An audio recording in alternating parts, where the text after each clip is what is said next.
अर्जुन बांदेकर. म्हाका सांग केन्ना लागले ह्या? आग ही लागले म्हाका इला 5 सुमार फोन येयलो म्हाका. मी सेक्रेटरीन फोन केलो तेन्ना हांव हांगासर येयलो. फायर ब्रिगेड फोन होता, फायर ब्रिगेड फोन लागना जालो. मागीर लँडलायन केलो, सरान फोन केलो. मागीर हांगा फायर ब्रिगेड येयली. मागीर पयले आयला हांगा पेट्टा. ओके. हांगासर येयलो, हे उजो पळोवपाक ट्राय केलो, उजो खत पावना जालो.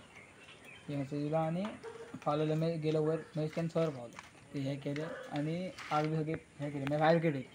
आनी बालदी थोडे सरांनी पाणी मारलें आनी हे हाडलें. आमचे फ्रीज बी हाडलें, खूब फ्रीज हाडले, टीवी हाडली, तें हाडलें. ओके.